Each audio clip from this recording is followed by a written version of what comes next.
How's it going, guys? It's Ideas of Ice and Fire, and welcome to episode 4 of my podcast. And if you haven't seen the other 3 episodes, you can check on my YouTube channel in the Ideas of Ice and Fire podcast playlist. Now, in this video, we're going to be talking about 1, Con of Thrones, which I just left. It's a lot of fun. And 2, we're going to discuss the many magical artifacts that are found in A Song of Ice and Fire. But first, let's talk about Con of Thrones. Wow, that was a lot of fun, and I will be putting some pictures on screen. You can probably see that now. But yeah, it was a lot of fun meeting everyone, meeting all the subscribers of mine in person, and meeting all the other YouTubers. I got to meet actually Carrie Ingram, who plays Shireen Baratheon. Turns out she's not dead. No, in all seriousness though, she was quite humble. She was super sweet. She took a picture with me. I didn't have to pay $80. It's really wonderful. I got to hang out with this cool Khal Drogo cosplayer. He was really awesome. And we got to watch this. We got to watch the Cosplay Contest, which was really cool. I sat on 4 different panels, and I enjoyed them all.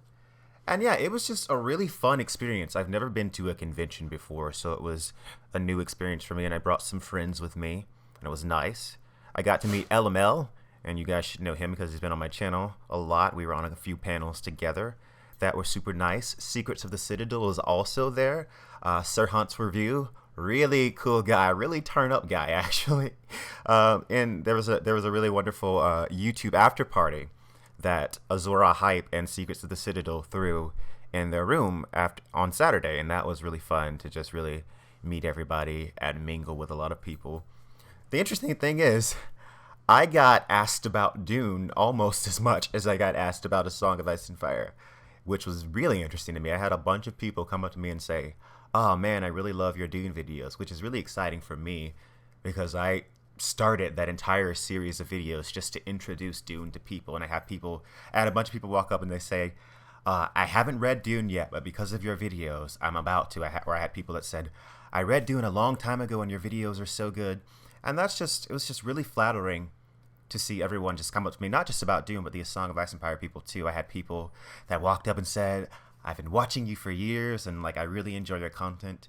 And going in, I didn't really expect to really have people walking up to me and literally asking for my autograph. And this isn't humble bragging, I swear, but it was almost surreal to have people walking up and wanting to take pictures and all of that. But it was a really cool experience, and just meeting everyone, because I tend to be a very shy person usually, and so when you feel like people already know you, it kind of makes it easier to have a conversation. And yeah, that's one thing a lot of people don't realize about me. I'm very, very shy. And yeah, mostly everyone at the panel was great. There was a moment where I was kind of like, yeah, I don't want to see. That's the thing. I don't want to start anything or get into any kind of drama. But there are just certain people that kind of get it in their head. I guess that they're kind of, I guess, better than everyone, and they kind of look down on other people. So some people, you talk to them and they're just kind of, you get the sense that they're being kind of standoffish or whatever. But I don't want to focus on that. But there was one point in particular on one of my panels, and I'm not going to say which one. I don't want to start anything, like I said, but where I was making a point, and this person interrupted me and just went on this whole tangent. And then I'm just kind of can I make the point now? And I definitely got the sense from this person that they were kind of oh, this guy. They had watched my videos and they just thought oh, this guy, I'm smarter than him. But it was really cool because the audience totally wanted to hear what I said. And when they got done with their spiel, I was able to get back in and say what I needed to say. But yeah, overall, great experience. Now, I'm actually still in Texas right now, and I don't know if you guys can tell. You probably can. I'm not using my typical microphone, which is the Blue Yeti. I had to actually buy a new microphone while I was here so I could make this podcast and get my thoughts out. I'm actually going to be on a live stream with Sir Hunts tomorrow. That might actually already have happened by the time this video goes up. But yeah, look forward to that. And then I also talked to Gemma from Secrets of the Citadel and Azor Ahai, and I'm going to be on their podcast at some time. So yeah, that's going to be a lot of fun. Really just made a lot of fun connections and really got to see everybody in person. Everyone was wonderful. All of the YouTubers were wonderful. And, that was at least great. Because you do, like I said, have those people that will literally, I say something on the panel and they whisper under their breath, "That's not going to happen." And you think, who do you think you are? But then, let's not bitch. let's not bitch. All right. So let me just tell you guys about the panels that I was on. They were really fun, even though the one kind of, went bad, but let's not focus on it. So my favorite panel that I was on was actually the final panel with Tony Teflon and LML, where we talk about the children of the forest, and we talk about the others, and we just talk about all the magical creatures of A Song of Ice and Fire. And that one was really great because those two guys, we can just click and we can just go and go and go. That was my absolute favorite panel. And then I guess my next favorite panel would have probably have been the Daenerys the Dragon Ascendant panel. And that was really good because I got to talk about what Daenerys represented symbolically and thematically in the story. I know there were a lot of Daenerys haters out there, so I just wanted to kind of defend Daenerys a little bit. And see, that's the thing too with these panels. This is Con of Thrones, right? So this is not Ice and Fire Con. So you have people there that have not read the books, and I guess I didn't fully comprehend that at first. So I find myself always having to say, in the books, this is what's going on and this is what's happening, because if you don't say that, people really won't get it. So because my knowledge is basically mostly book knowledge. Not that I haven't seen the show, but you guys who watch the channel, I focus primarily on the book. So it's I'll say something about the Red Door, and people don't know what the fuck I'm talking about because the Red Door is not in the show. But that was an awesome panel to be on. The other one was Subverting the Seven, which we were talking about the Faith of the Seven archetypes, and that one was a really sweet one to be on. And the first panel that I was on was actually the Nature Cycle with LML and Amanda from Crawford's Daughter, and that was an amazing panel because I got to talk about the cycle of life and death, which was I really think the audience really enjoyed my section. I really gripped them with it because I think that the cycle of life and death is at the very center of A Song of Ice and Fire. In order for the cycle to function, the old must relinquish itself to the new. Everything gets replaced. Time moves forward. Everything that lives must die. Valar Morghulis. And I really hammered that home. And I talked about the different figures in the story that kind of betray that cycle, like the others who are an abomination because they want a winter that never ends, or Melisandre who wants a summer that never ends. And I even go into the Undying Ones because the Undying Ones are super interesting to me because of their vampiric ways. It's almost as if they're feeding off Daenerys' energy when they bring her to the House of the Undying. They're feeding off of her aura, and that's how they are able to live for so long. They live and they know, and they have this great arrogance about them. And I think people really enjoyed that section. It really clicked with a lot of people. And also, let's talk about my outfit. We can't not talk about my outfit. No, I'm not usually a person that puts any care into style or anything, but I thought, Con of Thrones is going to be on stage. Might as well dress up. And I don't usually wear fedoras or hats or anything, but, I put together, 3 different outfits. I thought they all looked really good. I had fedoras in all of them. And my Saturday outfit, which is my favorite, I had, on white and tan, and I had suspenders on in honor of George R. R. Martin himself. This is my homage to you, George. I wore suspenders for you. So that was really cool. And then there was also the marketplace at the con. I got this gorgeous metallic Cersei art from this artist named Jason Parrott, and this beautiful art, fantastic art. And I got this Targaryen plaque, which I think is technically a cutting board, but I'm going to hang it up on the wall because I'm not going to cut on my fancy Targaryen plaque. But yeah, so that was really cool. And yeah, just overall, just an amazing experience. We all went up and partied afterwards. Everyone got together. Everyone was it was just really fun and just really good to see everyone in person. And I definitely want to go back next year. I hope I get invited to talk on some more panels. It was a lot of fun. Maybe next time I won't be so shy. And yeah, so Con of Thrones, really, really exciting. And I guess now we can move on to the actual topic of this podcast, which is the magical objects of A Song of Ice and Fire. So I guess one of the most well-known magical artifacts in this story is Melisandre's ruby.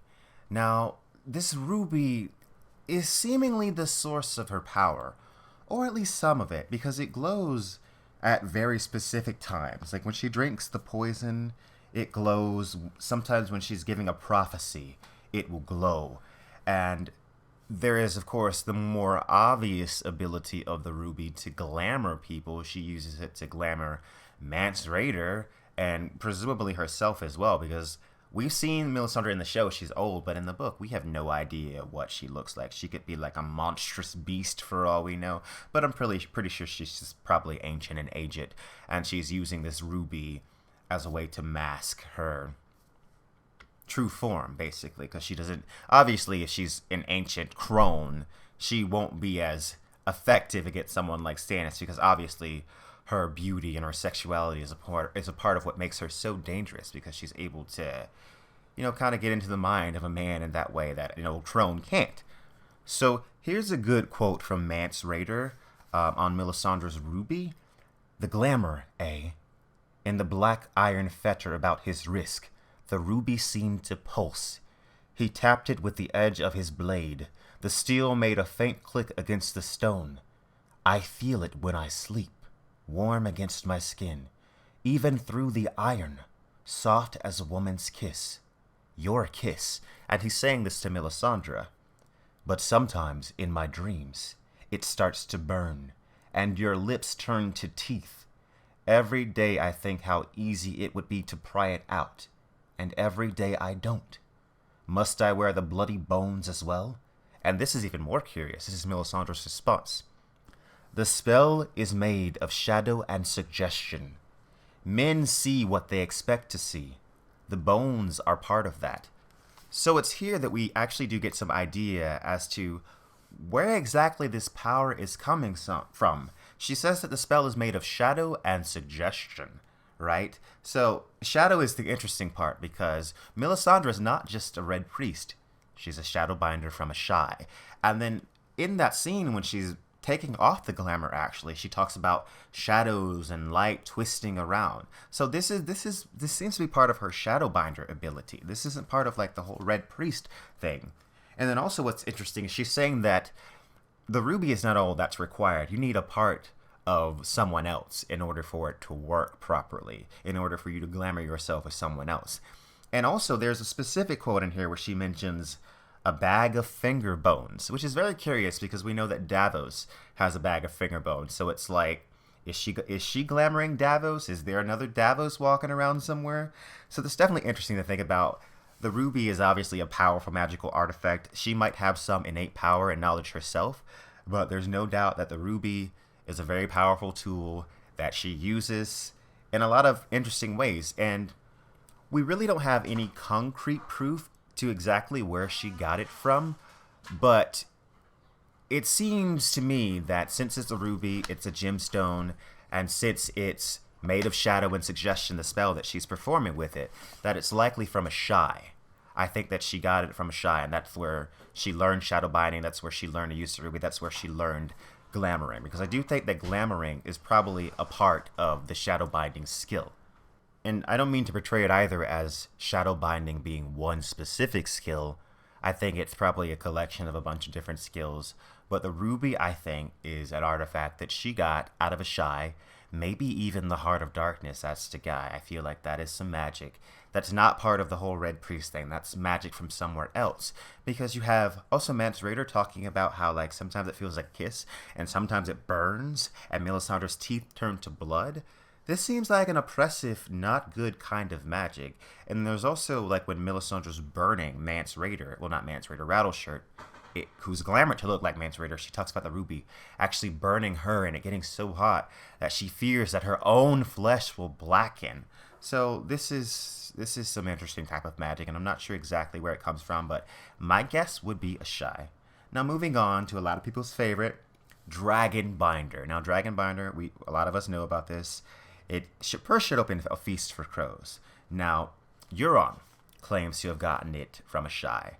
And, to be honest, I believe him. Because not only does he have Dragonbinder, and this will be a Winds of Winter spoiler, he also has Valyrian Steel armor.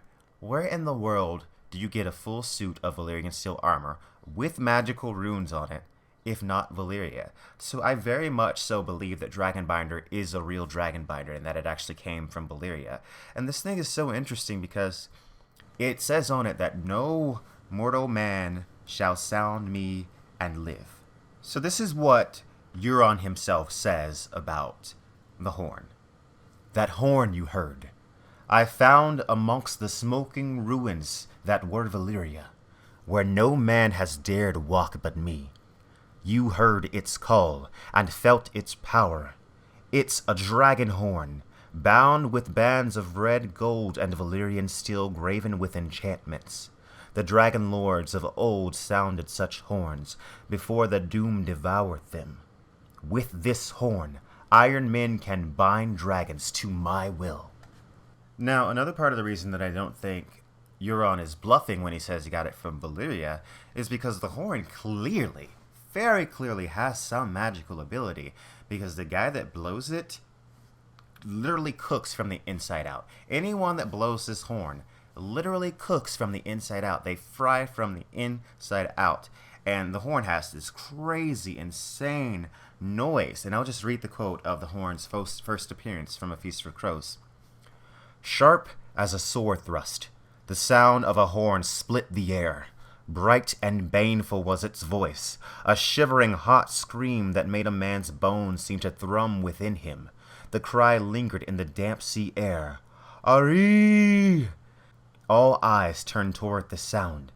It was one of Euron's mongrels winding the call, a monstrous man with a shaved head, rings of gold and jade, and jet glistened on his arms. And on his broad chest was tattooed some bird of prey, talons dripping with blood. Aree! The horn he blew was shiny black and twisted, taller than a man, as he held it with both hands. It was bound about with bands of red gold and dark steel, and sized with ancient Valyrian glyphs that seemed to glow redly as the sound swelled. It was a terrible sound, a wail of pain and fury that seemed to burn the ears. Aryan damp hair covered his eyes and prayed to the drowned god to raise a mighty wave and smash the horn into silence. Yet still the shriek went on and on. It's the horn of hell, he wanted to scream, though no man would have heard him. All right, so this is not a nice sounding horn. It literally sounds like a horn from hell. It is not a pleasant noise. So it makes you kind of also question the Valyrians and what they were doing with this kind of magic, because this does not seem like something that's good. But then again, why should we think that the Valyrians were good people? Every shred of evidence that we have about them says that their magic was rooted in fire and blood. They kept slaves, and it wasn't even like how slaves are in Slaver's Bay these days. It was way worse to be a Valyrian slave than to be a slave in Yunkai or Astapor, because you're literally in the mines, working the mines until you die. Literally in the volcano, chipping away, searching for precious jewels or whatever. Yeah, the Valyrians were not good people. It even says in the World of Ice and Fire that what happened to them was deserved. They deserved it. So this dragon binder, it'll be interesting to see how it plays into the story. Now, I think Daenerys will lose one of her dragons, and I'm pretty sure it'll be Euron that has it. Now, Victarion is definitely being played by Euron, without a doubt. I'm not sure exactly what Makoro's whole deal is, but Victarion is definitely being played. Because I don't think for a second that Euron would have given this horn to Victarion without already knowing that it would be safe in Victarion's hand. And in fact, Makoro tells Victarion that you must claim the horn with blood. The blood will always return to its master. Well, the horn will always go to its master. I think Euron has already claimed that horn, and who knows what he's doing in Winds of Winter, where he's tying all these priests onto the prows of his ships. We can remember that in the House of the Undying, I believe. Daenerys sees a corpse on the prow of a ship heading towards her, so he's probably going towards Daenerys. So it'll be interesting to see how the dragon horn plays into all this. I think it's more likely that one of the dragons will get taken by Victarion than have one of the dragons get hit by an ice javelin like happens in the show and become a White Walker dragon. Yeah, I think Victarion will probably claim one of the dragons with the binder. So that's really cool, and we'll see how that works out. And since we're on the subject of horns, I guess we can move on to the other magical horn, which is the Horn of Winter, aka the Horn of Joramun. Oh, this is super interesting. So apparently there was a horn created at some point in time that had the power to bring down the wall. And the first thing that you would ask yourself would be, why? Why does this horn exist? Who created this horn? And will it show up again? It almost has to. Now, in the books, apparently Mance Rayder they've been like searching for horns, they've been breaking open all these giant tombs, and in Storm, I believe, Mance Rayder claims to have found the horn, and Jon sees this giant horn, and Melisandre burns it, and she calls it, this is actually the quote from Melisandre, "The horn of Joramun," Melisandre said, "call it the horn of darkness." And she goes on to say, if the wall falls, then the long night will come, da-da-da-da-da-da. But the interesting thing is, later on, this is what Tormund says. "I'm crying because we never found the Horn of Winter. We opened 100 graves and let all those shades loose in the world, and never found the Horn of Joramun to bring this cold thing down." So, Tormund claims that they never actually found the horn, and that the only reason that Mance Rayder showed that horn to Jon Snow was to make him think that they actually had it. So perhaps the horn actually is still around somewhere. I know a lot of people think that the horn that Jon Snow found outside of the Fist of the First Men and gave to Sam is actually the Horn of Winter. And it very well could be. I think that would be like an excellent twist. I totally like that idea. Like Sam could blow the horn down in Old Town and the wall falls. I think that's really sweet and interesting. So I kind of want to see that happen. Because it's like the White Walkers are trying to get through and then the wall falls simply because of something simple like someone blowing a horn like hundreds of miles away. I just think that would be hilarious. So, like I said, Melisandre burned the supposed horn that Mance Rayder has. So, whether or not that was the horn, it's burned now. So, Melisandre says, "Free folk, here stands your king of lies," referring to Mance Rayder. "And here is the horn he promised would bring down the wall."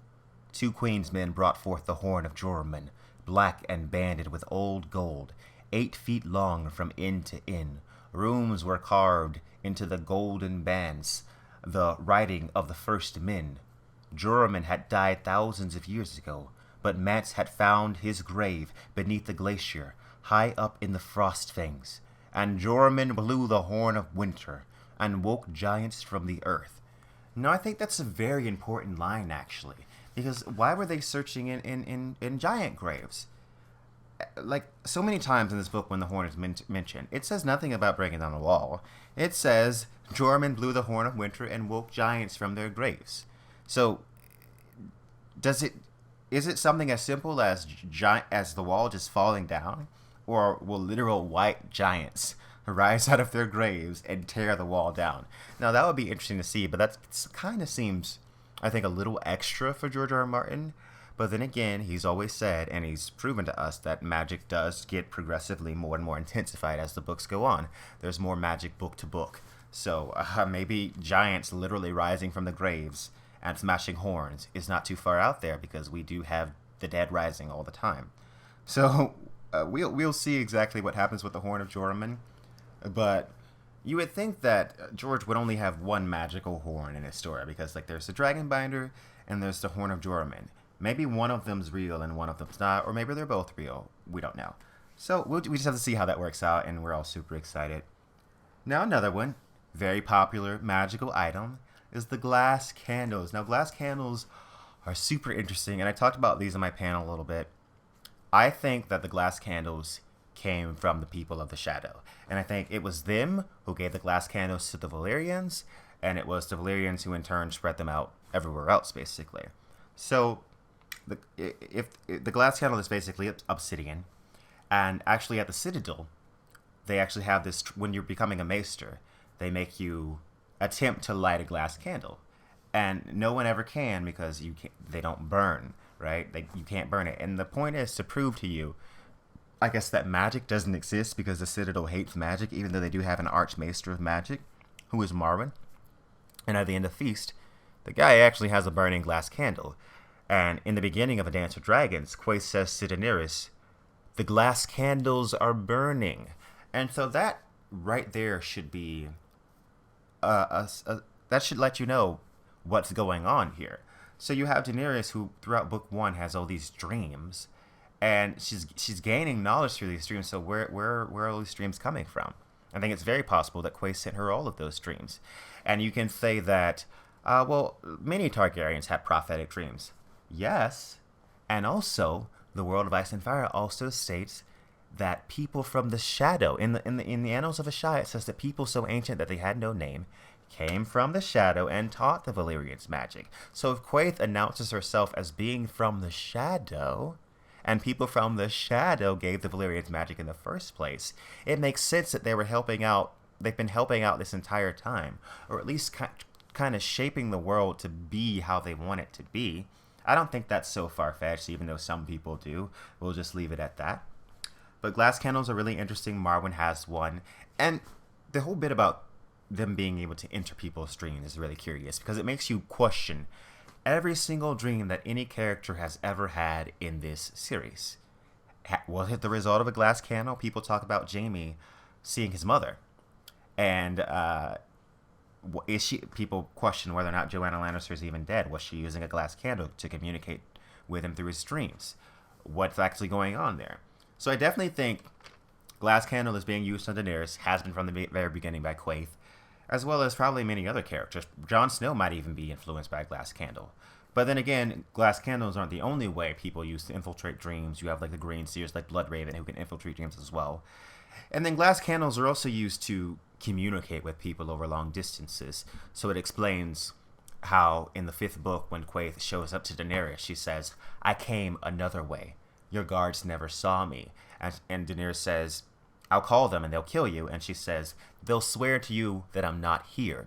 And when Daenerys says, "I saw you on the boat to Astapor in a dream," Quaithe says, "You did not dream then or now." So what Daenerys is seeing is real. It's not a hallucination. Quaithe is communicating with her through the glass candle. And we can only imagine like what her goal is.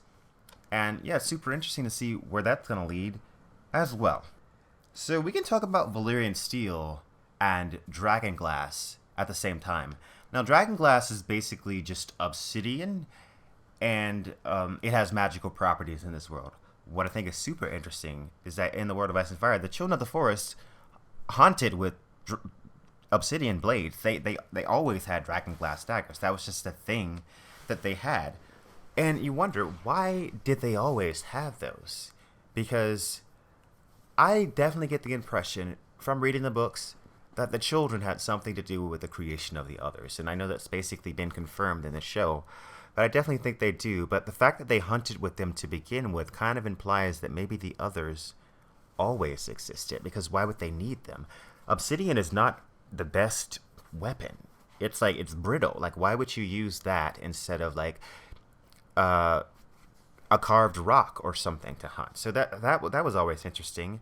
And why exactly? And it just so happens that the weapon that they always used is the bane of the White Walkers.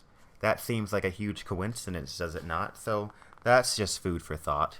And then Valyrian Steel is really interesting. See, I tend to follow the train of thought that the Nissa blade, the original Lightbringer, was the first Valyrian Steel sword, because it's literally blood magic. It's fire and blood. And what are the Valyrians all about? Fire and blood. So I think Azor Ahai, that figure, created the first Valyrian Steel sword, and that was how he defeated the others. But see, that's the thing too. If Dragonglass and Valyrian Steel are pretty much equivalent, why would you even need Valyrian Steel? Why wouldn't you just use Dragonglass? Why do you need a whole Valyrian Steel sword that's so extra? Valyrian Steel is interesting as well because it never needs to be sharpened. It's black. It's lighter than regular steel, and it's also more flexible. And there are very few people in all the world that know how to rework it. There's a few people that can rework it, but they can't make it. No one knows how to make it anymore.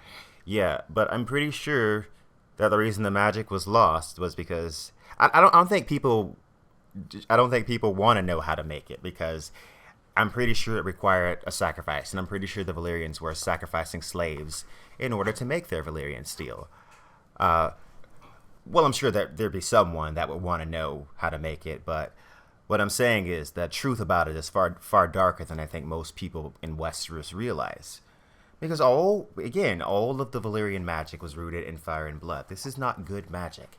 And I tend to get the sense that the Valyrians kind of misused the knowledge that the people from the Shadow taught them.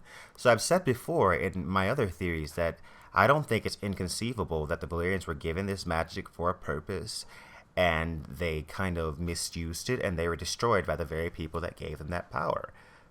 And I feel like the Targaryens, for whatever reason, were allowed to survive. They were allowed to survive.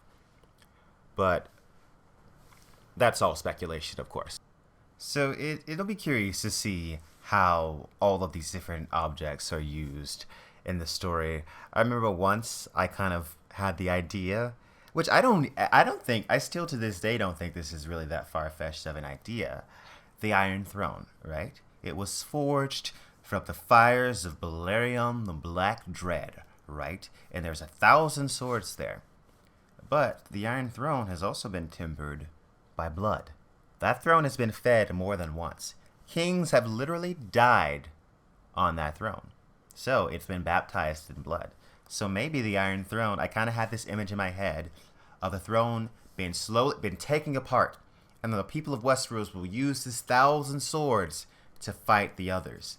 And I just kind of had that image in my mind, and I just thought that would be like really poetic and beautiful. That literally they rip this symbol of the Seven Kingdoms apart and they really unite. Because there's the Seven Kingdoms united, whatever, but they've never really fully been united. It's always been like the North versus the South, and we don't like the Tyrells, and we don't like the Lannisters. But I've always said that in order for mankind to defeat the White Walkers, mankind really has to come together. Come together and, we got to let go of these petty differences, and we've got to fight for life. Because the enemy is the White Walkers. The enemy is death. This is the fight against death. And I'm not saying that death is necessarily evil either. Death is a part of the cycle just as much as life is. It's all, and that's one of the things we talked about at Con of Thrones too. Death is just as much a part of the cycle as life. It's not evil. It needs, without death, life is meaningless. If you live forever, what's the point of anything, really? So, yeah, and I just feel like everything's about balance. It's about balance, all of it. And I really like the way George R. R. Martin handles magic, even magical items. It's not cost free.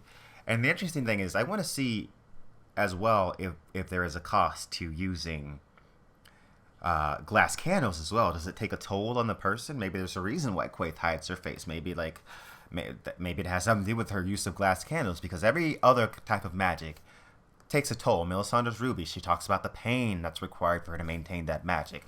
Valyrian steel requires a sacrifice.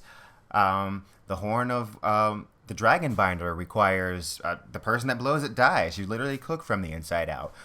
Who knows what could happen when you blow the horn of Joramun? Who knows what could happen, what consequences it would have. George R. R. Martin is all about consequences, and that's one thing that I like about the magical objects. You don't just get a magic wand and you wave it around and then just like, bada bing, Wingardium Leviosa, Avada Kedavra, whatever, and sparks fly out or anything. Magic is complicated. Magic has a price. And that's what just makes this series so fantastic, in my opinion. It puts it a step above a lot of other fantasy series. I'm not saying other fantasy series don't have magic that has a cost or whatever, but George R. R. Martin does it in a way that's kind of, is it even worth it? Right? Is it even worth it to have this power? And I think that's something curious to think about. Melisandre is someone that's sacrificed her natural life for her power. The Undying are people that have sacrificed their natural life for their power. They think because we know so much and because we have this power that we should live forever. But really, what are they? Daenerys talks about them being light, almost like ghosts. They're almost nothing there. And they just sit in that castle and they know. Really, that's what you are now. You just know things and that's it. So, yeah, it's kind of like, and all of these things are abominations. Anything that upsets that cycle is an abomination, right? So, yeah, the magical objects of the Song of Ice and Fire, that's been this podcast. I hope you guys have been enjoying this. Yeah, I kind of like the length of these guys. I'm thinking maybe for all of these podcasts, maybe 30 to 40 minutes. That way I can cover a topic and really just kind of focus on that one topic and I don't, ramble too much. And also, as always, if you enjoy this channel, please check out my Patreon. I've added some new tiers and new perks. If you're a $5 patron, you get this bookmark, this sweet bookmark, and that's super sweet. It gets mailed to you, and it's got these awesome quotes in the back of it, inspirational quotes about reading. I think it looks really good, so check that out. Check out the other podcasts on this channel, as I said before, and shout out to Sandrixie on Twitter. You were great at the con. You were so friendly and amazing. So thank you for being so nice to me at the con. Feel the Issues guy. You're incredibly funny. I met him at the con. You're funny, great dude. I got to have some chats with LML in person. Really get to know him because we talk a lot online, but this is my first time meeting him in person. Got to know him, got to learn everybody's story, and just got really got to know everyone. It was a lot of fun. If you've never been to the con, I'd say go. Next year is probably definitely the time to go because it's the last season of Game of Thrones. Everyone's going to be there. It's going to be a lot of fun. And yeah, and I'm just really glad that I went, and I wasn't going to go at first, but I'm really glad that I did. And thank you guys so much for listening. Thanks for listening to the podcast. Like and subscribe. It means so much to me to have this channel and to have you guys watching me and supporting me. You guys have no idea. And we'll be back to our regular videos pretty soon here, and I'll have better audio quality again pretty soon. So thanks everyone for watching. Like and subscribe for more Ideas of Ice and Fire. Peace out, guys.